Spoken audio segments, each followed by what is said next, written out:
new era of super smashing is almost upon us. With even more faces to recognize, it can be daunting to pick the brother that's right for you. As we charge forward to Brawl's release date, let's explore the origins and abilities of the newest combatants to bring their own level of martial arts to the competition.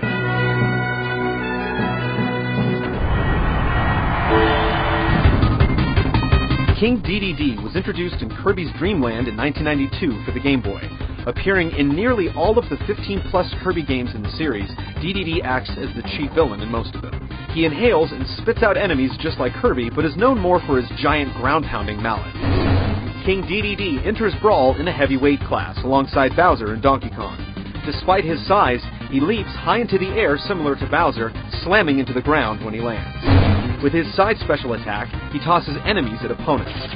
As expected, DDD uses his mallet to pound enemies, but this time, it's mechanized, allowing him to charge it up like Donkey Kong's Power Punch. Unlike the ape, though, DDD takes damage if you charge too long. When he collects the Smash Ball, DDD calls for his militia of minions to do his dirty work. Instead of their usual speed, these guys are extra fast and much more lethal. The mysterious Meta Knight first appeared in Kirby's Adventure for the NES in 1993. Although he often fights Kirby throughout the series, he isn't exactly evil, as time and again, he'll assist Kirby on his adventure. He looks a lot like Kirby, except he wears a cape and mask, and battles only with a sword. In Link-like fashion, Meta Knight performs a tornado attack, sucking enemies into its vortex. His side special attack drills opponents and can be directed with an upward or downward force, setting up juicy combos.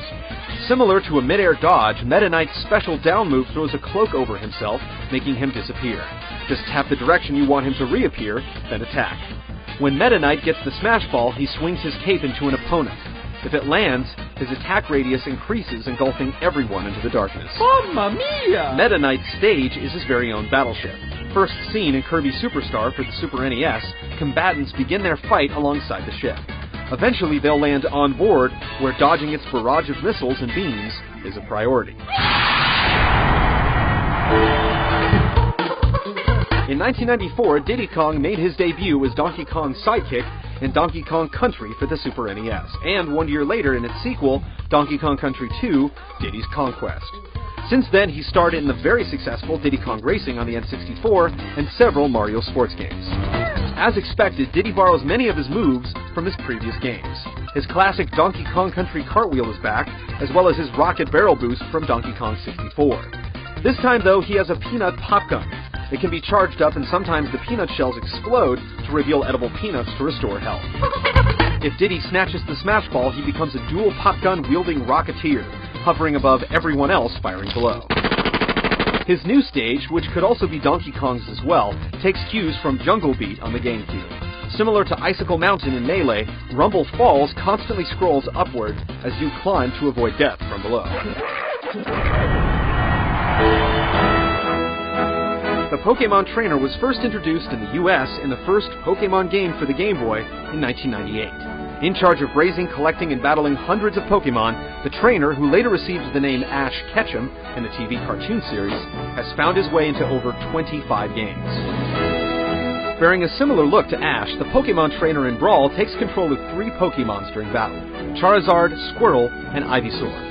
Although he controls just one at a time, he can freely swap out one for another in an ordered fashion, and this is a must, as each Pokemon has its own stamina that weakens over time.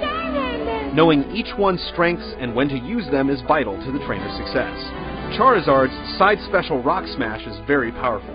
Squirtle's water spitting ways are a specialty, and Ivysaur's Vine Whip is ideal for getting back on the stage. As predicted, the Pokemon Trainer's final smash has all 3 Pokemon combining forces to unleash a triple finish on anyone within their vicinity. The trainer gets its own upgraded stage in Pokemon Stadium 2. The terrain frequently changes like in Melee, but now into an ice and flying stage. The latter features powered fans, decreasing everyone's gravity as they fight in midair.